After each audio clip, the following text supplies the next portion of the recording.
something that's super important. You want to make sure that you're actually fixing the right issue. So in order to do a shock test, you're going to take 2 fingers and we're going to push on this drum. You see how it bounces like a basketball with 2 fingers? That's how you know the shocks are bad. You should not be able to move it. You should be hitting it and nothing should be happening. Use your whole arm strength and barely able to move it. Well, I can move this one any which way I want. So those shocks are totally spent. So that's going to take care of the the basket dropping down issue people are having. So I'll have to go leave a review and to say, hey, if the washer doesn't have the spot for those little nodes there, to chop them out with a razor blade, because that definitely would have been an issue to keep me from using the hardware. So something to note there. All right, we've got another suspension rod video. If you watch my last one, I spoke about the different part number. Make sure you can see that. This one ends in 4-5, and there's a big issue with this kit here that I'd like to address real quick, and it's that these shocks are 1 inch longer than the old shocks that are in the machine. But if you read through the reviews like on Amazon or even on some of the sites that I recommend like appliancepartspros.com or Sears even, you'll see that people are complaining that once they put these shocks on, the tub will actually hit the ground and bottom out once it's fully loaded. And they say that's because of the additional 1 inch. And they're correct. However, what's happening here is they're not using this setup that comes with it. Okay, so the difference is the old one's kind of like this, where it seats in here, and so the wire comes up and hooks on like right in here. So what you get is this on this new one is elevated. Then you add this keeper on it, it's even further elevated, and I've measured it out. So what you get is a 1 inch difference. So that 1 inch longer shock or strut or whatever you want to call it, is that's compensated right here where it lifts it up 1 additional inch. So this is the solution, and it comes with it to the shocks being 1 inch longer. Okay, if you don't use these, like in my other video, we didn't use the new hardware. We just used what was existing, and that's fine because they were the same length. But so I'm gonna go ahead and show you how to break this down just like I did in the other video, show you how to fully do this job, but I'm gonna compare and show you how the 1 inch is compensated here with the new hardware that you have to use. I'll show you how to use it too. So we're gonna clean this off here and go ahead and get into it. Okay, we're gonna go ahead and get started here. Now, first thing we need to do is go ahead and break down the machine. I've actually got mine all hooked up, and we don't, other than taking out the drain hose here. And what I like to do with the drain hose is I like to attach it to my power cord. That way I don't forget to put my drain hose back in place when I'm all done. So we're just gonna kind of do this number here like that. Just kind of positioning this so it doesn't fall out on me. There, as long as it stays, it's fine. So we'll move this around here. Okay, and we need to take out a couple of screws on the back here. We've got one here. And there that goes. Here, this little plate comes off. And this one here. So these 3 screws. And when I took that one out, this thing kind of shifted. You see it's loose now. That's what you're going for. What we're doing. So now what we have to do to release this, because you can't just pull it up, it won't come up. You want to pull it forward, lift it up, and push it back. Then it's going to lift right up for you. Okay? Same thing when you bring it down. You're going to pull it forward, it'll drop down, and you push it back, it locks it into place. So again, to open it, forward, up, and back. And it lifts right up. Okay. And then try not to do that.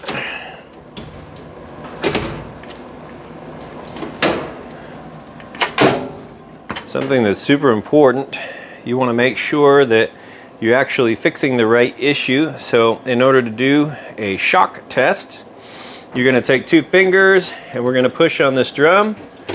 You see how it bounces like a basketball with 2 fingers? That's how you know the shocks are bad. You should not be able to move it. You should be hitting it and nothing should be happening. Use your whole arm strength and barely able to move it. Well, I can move this one any which way I want. So those shocks are totally spent. That's how you know. We'll also give this a spin. You want to listen and see if you hear any loud, it's not a grinding noise necessarily, but it's kind of like a scraping noise almost. And that would be bad bearings. I've already checked underneath to make sure everything was free. No rust looking marks, no water thrown out around the edges as if the bearings had a leak, because that's how the bearings go bad. But this one checks out for bearings, but definitely the shocks are bad. So there's our shock test. In order to get the shock out, sometimes you can look down in here and you'll see a little slot in the keeper on the bottom of the tub that holds the shock in place. And you can push the shock down once you release it here and pull it out sideways. This is not the case, and it's not the case typically with the more basic models. What we have to do is we drop it down, then we're gonna have to push the machine to one side and access those shocks. And I have found over time, the easiest and fastest way to do is just one at a time, and just tilt the machine back, grab it, put the new one in, and just kind of go at that speed. But I wanna show you a couple things here. So we're gonna go ahead and release this. Now in this case, we're gonna pull this off, and then we're gonna pull this thing out too, because all of this needs to be replaced. And we're gonna compare those shocks here in just a second. So this is coming out. This is the old stuff. If our shocks were the same length, we could reuse it and use this side that's not damaged. But in this case, we can't, and I'll show you why here in just a second. So close this back down.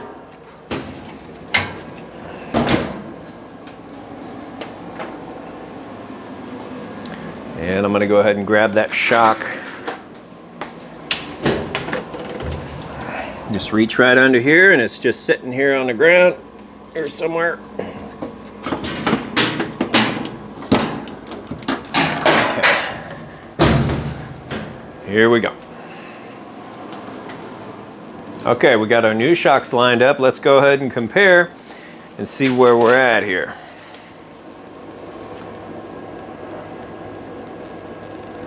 Now, as I had said, we're longer.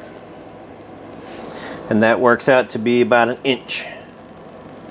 But, like I said, this ends up being 1 inch higher than the old one. See, the old one was here, recessed, and this one sticks up. So that's gonna make up for the difference on the length down there. You can see the new one longer, the old one shorter, shorter on the old one, longer on the new one. So let's see what that looks like once we get it put in here. Go ahead and put this piece in place. So let's lift this back up. This is gonna snap in place. Certain spot there.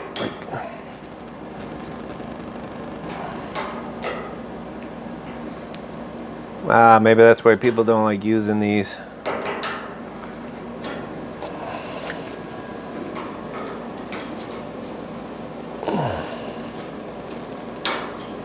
Well, that's not wanting to go in.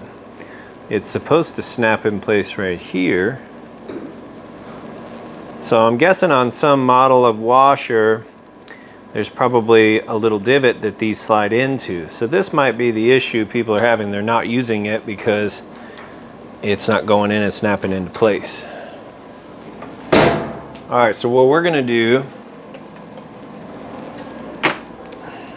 we're gonna take a razor blade and we're just gonna shave that little divot right off of there.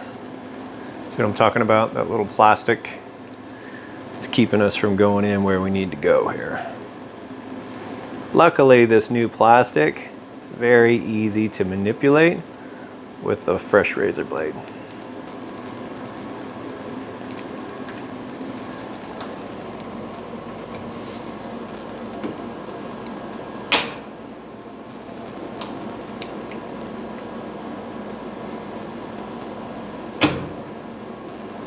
Okay, that side's off. Let's hit this side.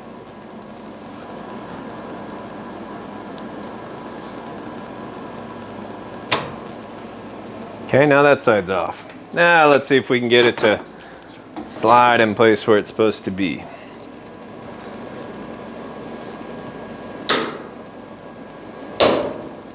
Okay, there we go. Clicks in place.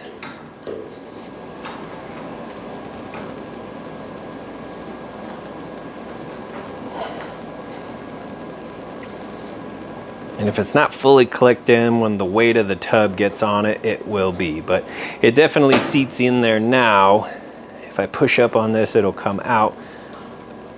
But now it'll at least go in there like it's supposed to. So, like that. And we're gonna put that like that. So now that's ready for us. And it all fits down in here too. That's another thing I wanted to make sure. So everything fits the way it's supposed to. You know, just thought of when I push this over, I'll bet that's gonna fall out. So I'm gonna hang on to this piece.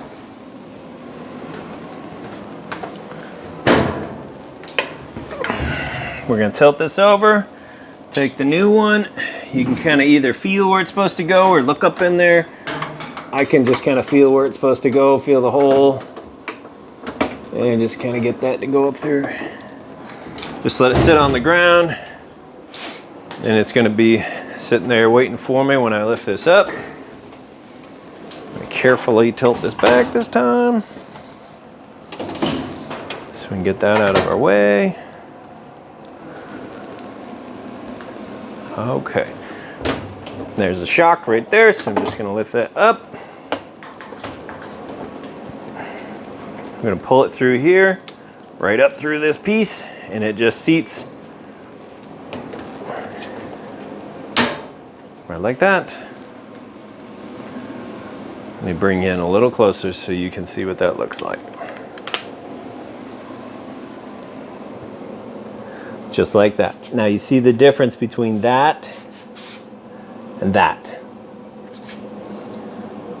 You've got an additional inch pulling up on it versus sitting way down recessed in there. So that's gonna take care of the the basket dropping down issue people are having. So I'll have to go leave a review and to say, hey, if the washer doesn't have the spot for those little nodes there, to chop them out with a razor blade, because that definitely would have been an issue to keep me from using the hardware. So something to note there. We discovered a little something together here. The other thing you can do that will help too, if maybe for whatever reason you can't use the hardware, you can just back the feet out all the way to where they stop, and that gives you an extra inch too, and that would keep the basket off the ground. Also, don't overload the washer and the basket won't fall down to the floor so much. This piece, sometimes this shock is really hard to get to, and these can be bigger and flush and come up further. With a flathead screwdriver, you can reach in here and pop these little, you get a little tab here and you just pop it out. There's 6 of them, goes all the way around. There's 8 of them, I think, 6 or 8, I don't know. You go around, pop it up, and this will pop off, and then you can reach this shock very easily. So a little tip there for you. But now I'm just gonna go and do all 4, or the remaining 3 real fast.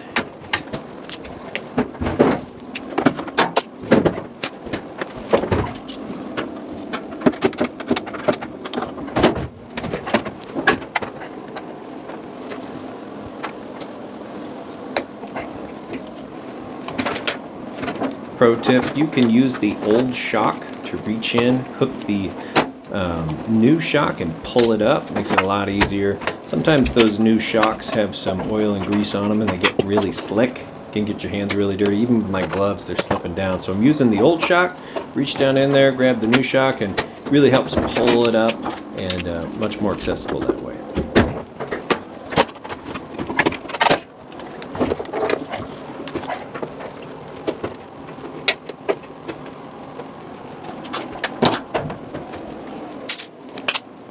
Okay, new shocks are in. 2-finger test. Not going anywhere. All of my might here, and it is barely moving. That's what you want. That's gonna be it. So now we're just gonna reverse the operation here. Obviously, before I sell this machine, I'll go through and clean everything all out, clean everything up. But let's back you up here. Again, this is gonna come down. You're gonna pull forward. And maybe. Okay, so because of the extra height back here, it's hitting those, which is fine just to get this on. So what I did was I just put my knee up here to brace it so I could pull it forward. I felt it fall down in place, and now we just push it back in place. Everything here is good to go. So once this is in place, even if it is touching under here a little bit, that's not going to impede this because this is independent of those anchor points. So it's all good to go. Locked in, nice and tight. We just need to put those 3 screws back in place, and this job is done. Little plate. The other thing that is worth taking notice is when I lifted that up and it fell down, I inspected this already, and off camera I really inspected it real good to make sure this plate or this plate didn't cut into this. This little hose right here, the clear one, that tells the washer, it's a pressure hose, and it tells the washer when it's full of water. So if you have an instance like where I did, where it falls down or something like that happens, check this out real good. Make sure it's not split or cut. You don't see anything wrong, and maybe just kind of pay attention to that first load. Otherwise, just be a little more careful and be a little more secure with the top when you're working with it, and you won't have any issues there. Okay. 2 and 3. And now I know to put my drain hose back in place because it's all wrapped up with my power cord. Super important. If you forget to put the drain hose back, that's not going to make for a very fun afternoon. And good to go. So from here I'm gonna go ahead and clean this up and get this thing showroom ready. But that's the video on how you replace those old shocks. And this pair of shocks I did get from Amazon, so I'll probably I always run at least 4 loads through, but I might do a couple extra just to be sure they hold and last out. But if Amazon shocks are bad out of the box, typically you get them all put in and you can still bounce it like crazy. That's been my experience anyway. So these 2 basic kits, the one ending in 48, which is what I just did the video on last week, and this one ending in 45, I've been having really good luck with them on Amazon again. So I would absolutely not buy shocks for a Samsung washer off of Amazon, absolutely not, or an LG. Otherwise, these seem to be good coming from Amazon again. So if you guys found this information useful, valuable, if it saved you some money, please consider liking and sharing it and get it out there to as many people as possible. And I do appreciate you watching my video. Thanks, you guys have a great day.